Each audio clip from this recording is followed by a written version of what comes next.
दोस्तों तो आज फिर हम लेके आए हैं कुछ इम्पॉर्टेंट प्रैक्टिस क्वेश्चन जो कि इम्पॉर्टेंट होंगे आपके यूपीपीएससी प्रीलिम्स एग्ज़ाम 2023 या उससे रिलेटेड कोई और एग्ज़ाम होता है उसमें भी ये सारे क्वेश्चन आपकी प्रैक्टिस के लिए बहुत ही ज़्यादा कारगर साबित होंगे। देखते हैं पहला क्वेश्चन। तो पहला क्वेश्चन है कि निम्नलिखित में कौन सी पुस्तक गांधी जी ने लंदन से दक्षिण अफ्रीका की यात्रा के दौरान लिखी थी।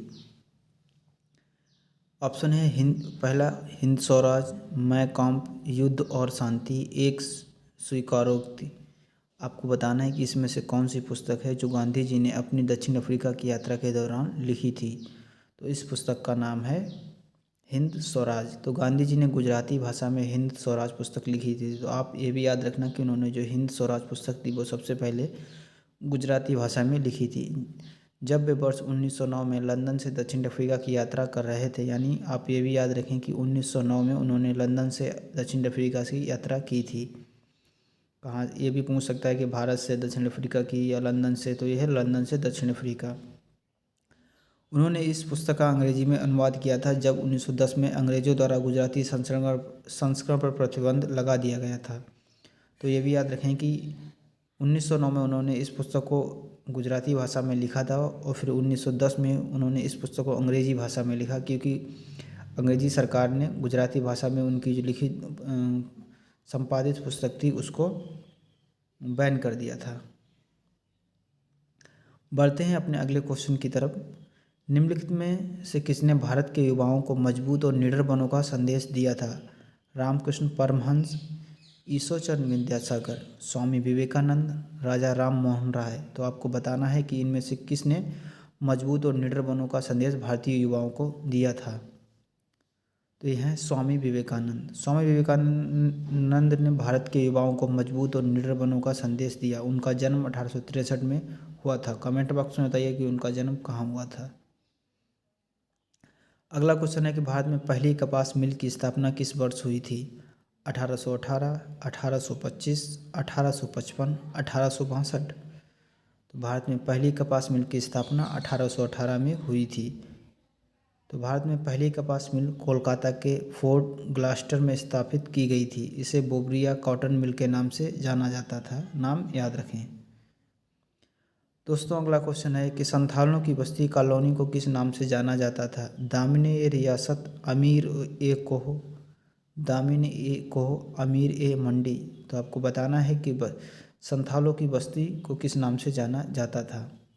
तो यह है दामिन ए कोह। संथालों की बस्ती को दामिन ए कोह यानी वर्तमान झारखंड के नाम से जाना जाता था।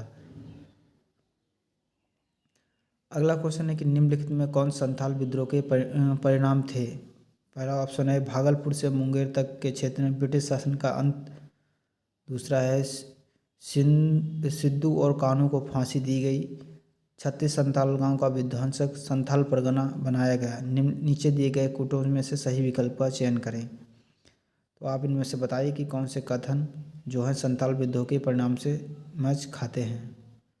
तो ये है 1, 2, 3, 4 यानी सारे कथन इसमें सही हैं। तो 1855 के संथाल विद्रोह के परिणाम स्वरूप भागलपुर से मुंगेर तक के क्षेत्र में ब्रिटिश शासन का अंत हो गया। सिद्धू और कान्हू को फांसी दी गई। 36 संथाल गांवों को तोड़ा गया। संथाल परगना संथालों के लिए बनाया गया था। याद रखें। दोस्तों अगला क्वेश्चन है कि निम्नलिखित में से किसने मुस्लिम लीग के लाहौर अधिवेशन की अध्यक्षता की थी। तो किसने मुस्लिम लीग के लाहौर अधिवेशन की अध्यक्षता की थी। लियाकत अली खान, चौधरी खलीकुल जुमा, मोहम्मद अली जिन्ना, फातिमा जिन्ना। तो ये है मोहम्मद अली जिन्ना। 22 से 24 मार्च 1940 को लाहौर में आयोजित अखिल भारतीय मुस्लिम लीग के वार्षिक सत्र में मुसलमानों के लिए एक अलग राष्ट्र की स्थापना का प्रस्ताव पारित हुआ। लाहौर अधिवेशन की अध्यक्षता मोहम्मद अली जिन्ना ने की थी। याद रखें। अगला क्वेश्चन है दोस्तों कि भारत के लिए डोमिनियन स्टेट यानी 2 स्टेट का जो थ्योरी था, संविधान का मसौदा तैयार करने का पहला प्रयास निम्नलिखित में से किस घटना के जवाब में किया गया था। मिंटो मॉर्ले सुधार, मॉन्टेग्यू चेम्सफोर्ड सुधार, साइमन कमीशन, पहला गोलमेज सम्मेलन। तो दोस्तों ये है साइमन कमीशन। नवंबर 1927 में सर जॉन साइमन की अध्यक्षता में साइमन कमीशन की नियुक्ति की गई थी। इसे ब्रिटिश सरकार द्वारा 1919 के भारत सरकार अधिनियम द्वारा स्थापित भारतीय संविधान के कामकाज पर रिपोर्ट करने के लिए नियुक्त किया गया था, याद रखें। दोस्तों अगला क्वेश्चन है, देशी रियासतों के एकीकरण की प्रक्रिया को ध्यान में रखते हुए निम्नलिखित में कौन सा युग्म सही है या है। पहला ऑप्शन है हैदराबाद पुलिस कार्रवाई के द्वारा, कश्मीर विलय का साधन, जूनागढ़ जनमत संग्रह के माध्यम से। नीचे दिए गए कूटों में से सही विकल्प का चयन कीजिए। तो आपको बताना है कि इसमें से कौन सा कथन बिल्कुल सही मैच खाते हैं। तो यह तीनों, यानी तीनों कथन बिल्कुल सही मैच खाते हैं। हैदराबाद को पुलिस कार्रवाई के बाद ही भारत में शामिल किया गया था, कश्मीर का एक विलय भारत में हुआ था, जूनागढ़ को जनमत संग्रह के माध्यम से भारत में शामिल किया गया था। तो कुल 552 रियासतों में से भारत में शामिल हुई थी। 3 ने शुरू में शामिल होने से इनकार कर दिया, बाद में उन्हें एकीकृत कर दिया गया, यानी पुलिस कार्रवाई द्वारा हैदराबाद, कश्मीर विलय के साधन और जूनागढ़ एक जनमत संग्रह के माध्यम से शामिल हुए। दोस्तों अगला क्वेश्चन है कि भारतीय राष्ट्रीय कांग्रेस के निम्नलिखित प्रारंभिक अध्यक्षों में से किसने कलकत्ता के शेरिफ के रूप में भी कार्य किया। बोमिश चंद्र बनर्जी, जॉर्ज यूल, सुरेंद्रनाथ बनर्जी, आनंद मोहन बोस। तो यह हैं जॉर्ज यूल। जॉर्ज यूल एक स्कॉटिश व्यापारी थे जिन्होंने कांग्रेस के चौथे अध्यक्ष और उस पद को संभालने वाले पहले गैर भारतीय के रूप में कार्य किया। वह लंदन के जॉर्ज यूल एंड कंपनी के संस्थापक थे और कलकत्ता के एंड्रयू यूल एंड कंपनी के प्रमुख थे। उन्होंने कलकत्ता के शेरिफ और इंडियन चैम्बर ऑफ कॉमर्स के अध्यक्ष के रूप में भी कार्य किया था। अगला क्वेश्चन है दोस्तों कि 1905 में बंगाल का विभाजन किस तारीख को हुआ था। 1 जनवरी 1905, 15 जून 1905, 17 अगस्त 1905, 16 अक्टूबर 1905। तो ये डेट है 16 अक्टूबर 1905। बड़े पैमाने पर मुस्लिम पूर्व और मुख्य रूप से हिंदू पश्चिम में बंगाल का विभाजन जुलाई 2005 में घोषित किया गया था और 16 अक्टूबर 1905 को वायसराय लॉर्ड कर्जन के तहत बेहतर प्रशासन की सुविधा के बहाने प्रभावी किया गया था। तो याद रखें कि उस समय बंगाल विभाजन के समय भारत का जो वायसराय था वो लॉर्ड कर्जन था। असली मकसद हिंदुओं और मुसलमानों के बीच दरार पैदा करना था। वे काफ़ी हद तक सफल रहे क्योंकि अगले ही वर्ष 1906 में अखिल भारतीय मुस्लिम लीग का गठन हो गया। दोस्तों अगला क्वेश्चन है कि जब कांग्रेस के स्वयंसेवकों द्वारा धरसाना नमक डिपो पर छापा मारा गया तो महात्मा गांधी निम्नलिखित में से किस स्थान पर मौजूद थे। यरबदा जेल में, साबरमती जेल में, आगा खान पैलेस पूना में, अहमदनगर के किले में। यरबदा जेल में उस समय गांधी जी थे। तो 21 मई 1930 को सरोजिनी नायडू, इमाम साहब और मणि लाल ने धरसाना नमक कार्यों पर छापेमारी का नेतृत्व करने का काम संभाला। जब कांग्रेस के स्वयंसेवकों द्वारा धरसाना नमक डिपो पर छापा मारा गया तो महात्मा गांधी यरबदा जेल में थे। अगला क्वेश्चन है कि रियासतों का प्रतिनिधित्व करने वाले चैम्बर ऑफ प्रिंसेस की स्थापना किस वर्ष की गई थी। 1918, 1919, 1920, 1921। तो है 1920। रियासतों का प्रतिनिधित्व करने वाले राजकुमारों के चैम्बर की स्थापना 1920 में हुई थी।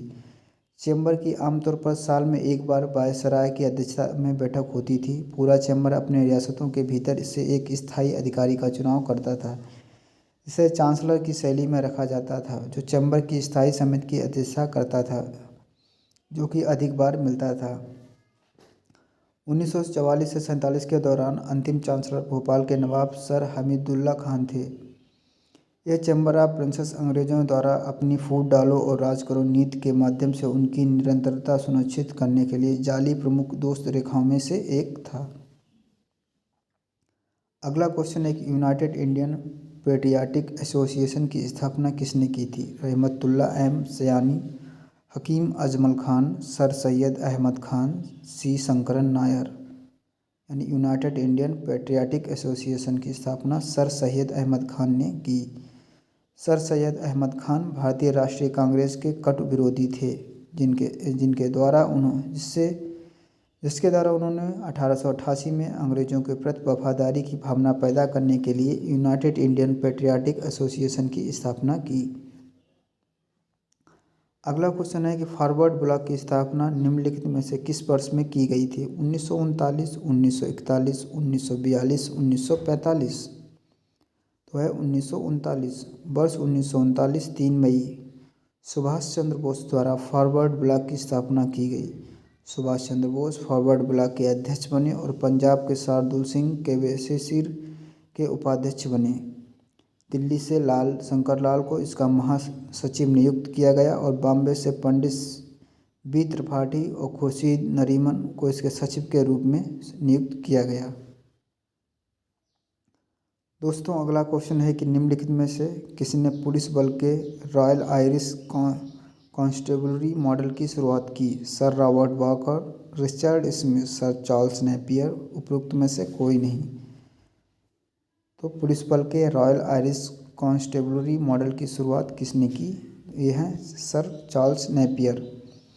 तो सर चार्ल्स नेपियर ने 1843 में सिंध प्रांत पर कब्जा कर लिया।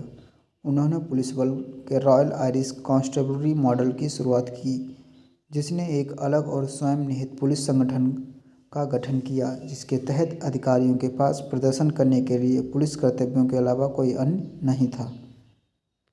दोस्तों ये थे कुछ प्रैक्टिस के लिए इम्पॉर्टेंट क्वेश्चन जो कि आपके यूपीपीएससी प्रीलिम्स एग्ज़ाम 2023 में आ सकते हैं और आपकी प्रैक्टिस को और ज़्यादा मजबूत बना सकते हैं। तो इसीलिए आप इस पूरी वीडियो को देखें और अपनी प्रिपरेशन को और ज़्यादा स्ट्रॉन्ग बनाएं। मिलते हैं अपने नेक्स्ट प्रैक्टिस वीडियो में।